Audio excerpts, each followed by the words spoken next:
Hello प्यारे बच्चों, तो कैसे हैं आप सभी लोग। आज के क्लास में हम लोग पढ़ेंगे बायोलॉजी का चैप्टर 5, जिसका नाम है हमारा पर्यावरण। इसमें हम लोग 50 ऑब्जेक्टिव क्वेश्चन को देखेंगे। और अगर आप इस वीडियो को पूरा देख लेते हैं तो मैं गारंटी देता हूं कि इस चैप्टर से एक भी प्रश्न नहीं छूटेगा। तो प्लीज़ वीडियो को लास्ट तक देखिएगा। चलिए हम लोग शुरू करते हैं। हमारा पहला क्वेश्चन हो जाएगा, निम्न में कौन सा जीव अनिम्नीकरण पदार्थ है। तो जीव अम्लीकरण पदार्थ है इसमें DDT।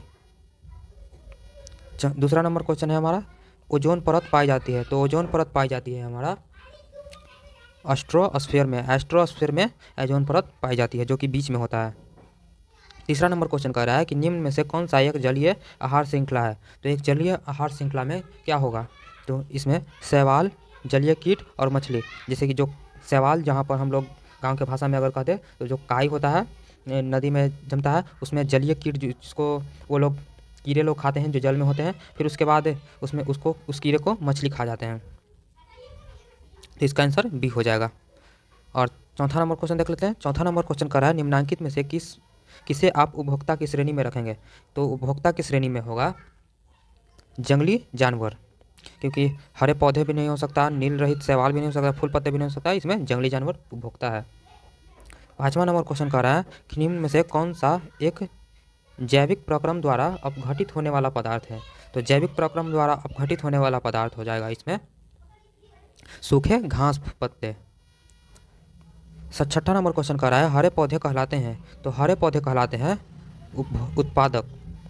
सातवां नंबर क्वेश्चन कर रहा है कि इनमें से मुर्दाखोर है। तो मुर्दाखोर है चील है, सियार है, कौवा है, यानी इनमें से सभी हो जाएगा।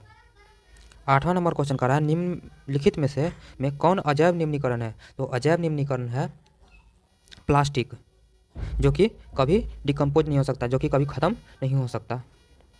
नौवां नंबर क्वेश्चन कर रहा है, निम्न में से कौन से पर्यावरण के जैविक अपघटक नहीं है। तो पर्यावरण के जैविक अपघटक हो जाएंगे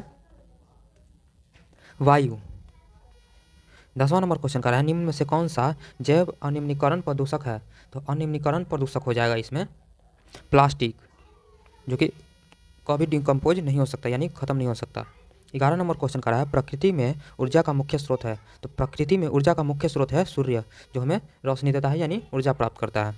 12 नंबर क्वेश्चन कर रहा है, निम्नलिखित में कौन सा स्थलीय परितंत्र नहीं है। तो स्थलीय परितंत्र नहीं है एक्वेरियम।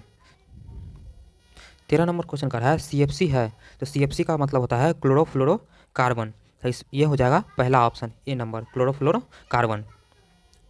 14 नंबर क्वेश्चन कर रहा है, मृत शरीर को पचाने वाले जीवों को कहते हैं। तो मतलब मरे हुए शरीर को जो खाने के बाद पचाते हैं, वो उनको कहते हैं। तो उनको कहते हैं अपघटक जीव कहते हैं उनको। 15 नंबर क्वेश्चन कर रहा है कि वनों की अधिक कटाई का परिणाम होगा। तो वनों की अधिक कटाई का परिणाम होगा कम वर्षा होगी। अगर वन कट गए तो भूसंखलन भी हो सकते हैं, यानी कि मिट्टी का बहाव भी हो सकता है, कहीं से मिट्टी धंस भी जाता है, यहीं फट भी जाता है, और भूमि अववर्धन तथा बाढ़ भी बढ़ सकते हैं, यानी उपभोग सभी हो जाएगा। 16 नंबर क्वेश्चन कह रहा है, जैव वातावरण में शामिल हैं।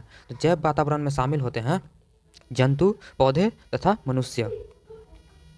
17 नंबर क्वेश्चन कर रहा है, वैसे जीव जो पौधे एवं जंतु दोनों का भक्षण करते हैं कहलाते हैं। तो वैसे जीव जो जंतु और पौधे दोनों को खाते हैं तो उन्हें कहते हैं सर्वभक्षी, यानी सभी कुछ खाने वाले। 18 नंबर क्वेश्चन कर रहा है कि जीवाणु एवं कवक कहलाते हैं। तो जीवाणु और कवक कहलाता है अपघटक। 19 नंबर क्वेश्चन कर रहा है कि सौर ऊर्जा जीव मंडल में निम्न में से किसके द्वारा प्रवेश करती है। तो सौर ऊर्जा करती है प्रवेश हरे पौधे के द्वारा। 20 नंबर क्वेश्चन कर रहा है कि ओजोन परत महत्वपूर्ण है क्योंकि वह अवशोषित करता है। तो वह अवशोषित करता है परावैंगनी किरणों को, जो कि सूर्य से आता है पृथ्वी पर। तो पृथ्वी पर आने से पृथ्वी का जो ओजोन परत है वो रोक के वायुमंडल में उधर ही छोड़ देता है, पृथ्वी पर आने से रोकता है उसको। 21 नंबर हमारा क्वेश्चन कर रहा है कि प्रत्येक परितंत्र होता है। तो प्रत्येक परितंत्र होता है ज्ञात्मक तंत्र। 22 नंबर क्वेश्चन कर रहा है हमारा कि पर्यावरण मुख्य रूप से कितने घटकों का बना होता है। तो पर्यावरण मुख्य रूप से बना होता है 2 घटकों का, अपघटक और उत्पादक। 23 नंबर हमारा क्वेश्चन कर रहा है कि परितंत्र के जैव अपघटकों की श्रेणी निम्न में से कौन से है? तो वो हो जाएगा ये सभी, यानी अपघटक भी, उपभोक्ता भी और उत्पादक भी। 24 नंबर क्वेश्चन कह रहा है कि ऑक्सीजन सभी प्रकार के वायवीय जीवों के लिए आवश्यक है, जबकि ओजोन क्या है? तो ओजोन एक घातक विष है। 25 नंबर क्वेश्चन कह रहा है हमारा कि कृत्रिम पारितंत्र का उदाहरण है। तो कृत्रिम पारितंत्र का उदाहरण है झील और तालाब। 26 नंबर क्वेश्चन कर रहा है ओजोन परत पाया जाता है, यानी ओजोन परत कहाँ पाया जाता है? तो ओजोन परत पाया जाता है वायुमंडल के ऊपरी सतह में। 27 नंबर क्वेश्चन कर रहा है निम्न में से कौन से समूह में केवल जैव निम्नीकरण पदार्थ हैं? तो जैव निम्नीकरण पदार्थ हो जाएगा घास, पुष्प तथा चमड़ा। ये सब तीनों डिकम्पोज हो जाते हैं। इसमें घास, लकड़ी डिकम्पोज तो हो जाएगा, लेकिन प्लास्टिक नहीं होगा। केक, नींबू, फलों के छिलके, ये सब भी गलत हैं, ये भी गलत है। इसमें पहला ऑप्शन सही हो जाएगा, घास, पुष्प तथा चमड़ा। 28 नंबर क्वेश्चन कर रहा है निम्न में कौन आहार श्रृंखला का निर्माण करते हैं? तो आहार श्रृंखला का निर्माण करते हैं घास, बकरी तथा मानव। घास को बकरी खाती है और बकरी को मानव, यानी कोई मानव खाते हैं।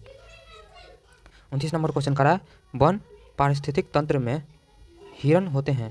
तो वन पारिस्थितिक तंत्र में हिरण हो जाते हैं प्राथमिक उपभोक्ता, यानी घास एक उत्पादक है जिसको प्राथमिक उपभोक्ता मतलब पहला हिरण खाता है, फिर हिरण को शेर खा जाते हैं, यानी दूसरा उपभोक्ता शेर हो जाता है।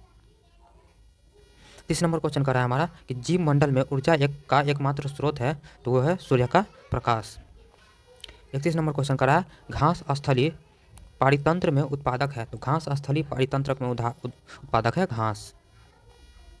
32 नंबर हमारा क्वेश्चन कर रहा है कि ओजोन के अणु में ऑक्सीजन के कितने परमाणु होते हैं? ओजोन के अणु में ऑक्सीजन के कुल परमाणु होते हैं 3, यानी कि ओजोन को O3 लिखा जाता है, O3 से दर्शाया जाता है, और ऑक्सीजन को 2 से दर्शाया जाता है। कभी कभी आपके एग्जाम में पूछ सकता है कि O3 किसे कहते हैं? तो O3 ओजोन लेयर को कहते हैं। 33 नंबर क्वेश्चन कर रहा है अपघटक का उदाहरण है। तो अपघटक का उदाहरण होता है कवक। 34 नंबर क्वेश्चन कर रहा है चिपको आंदोलन का मुख्य उद्देश्य संरक्षित करना था। ये मतलब किसे संरक्षित करना था? तो चिपको आंदोलन वृक्षों को बचाने के लिए किया गया था। इसको आप लोग और डिटेल में पढ़िएगा ज्योग्राफी के क्लास में। जब ज्योग्राफी का क्लास होगा तो उसमें चिपको आंदोलन के बारे में आपको पढ़ाया जाएगा। 35 नंबर क्वेश्चन कर रहा है कि पर्यावरण के अंतर्गत आते हैं। तो पर्यावरण के अंतर्गत आते हैं जल मंडल, स्थल मंडल और जैव मंडल, यानी इनमें से सभी आते हैं। 36 नंबर क्वेश्चन कर रहा है जैव घटक के उदाहरण है। तो जैव घटक के उदाहरण हो जाएंगे पौधे तथा मनुष्य, यानी इनमें से दोनों, ए और बी दोनों। 37 नंबर क्वेश्चन कर रहा है उत्पादकों पर निर्भर रहने वाले जीव कहलाते हैं। तो उत्पादकों पर निर्भर रहने वाले जीव कहलाते हैं उपभोक्ता। 38 नंबर क्वेश्चन कर रहा है उपभोक्ताओं के कितने श्रेणी में बांटा गया है? तो उपभोक्ताओं को कुल 3 श्रेणी में बांटा गया है। 39 नंबर क्वेश्चन कर रहा है इनमें से कौन सर्वाहारी जीव है? तो सर्वाहारी जीव है मनुष्य है और तिलचट्टा है। हिरन तो सिर्फ घास फूस ही खाता है। तो ये हो जाएगा बी और सी दोनों।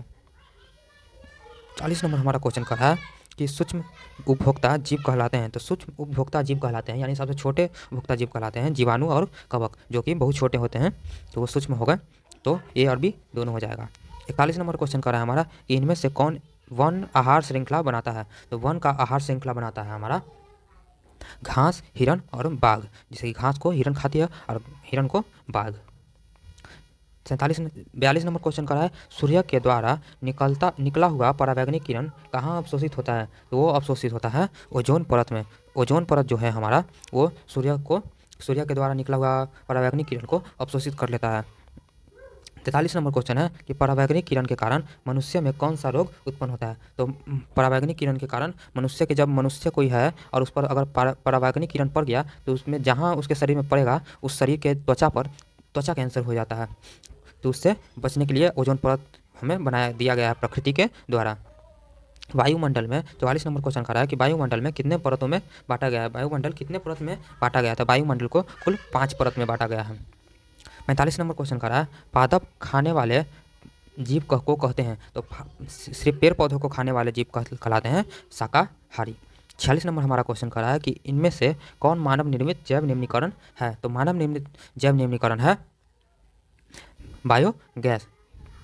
47 नंबर क्वेश्चन कर रहा है हमारा कि हमारे द्वारा उत्पादित अजैव निम्नीकरण कचरे से कौन सी समस्या उत्पन्न होती है। तो वो समस्या उत्पन्न होती है, नाले नालियों में अवरोध होता है, मृदा प्रदूषण यानी मिट्टी में भी प्रदूषण होता है, नाली भी जाम हो जाता है, और मानव शरीर में जैव आवर्धन भी होता है, यानी कि उसमें बहुत सारे रोग भी हो जाते हैं। तो यानी इनमें से सभी हो जाता है। 48 नंबर क्वेश्चन कह रहा है हमारा कि निम्न में से कौन आहार श्रृंखला सही है। तो आहार श्रृंखला सही हो जाएगा चूहा, घास, मोर, सर्प। ये तो नहीं होगा, चूहा तो घास, चूहा के बाद थोड़ी ना चूहा घास खाता है, घास को मोर ऐसे। तो ये हो जाएगा बी नंबर, घास को चूहे, चूहे को सर्प, सर्प को मोर। ये भी नहीं, ये भी गलत हो जाएगा। तो ये हो जाएगा सर्प को घास, ये भी नहीं होगा।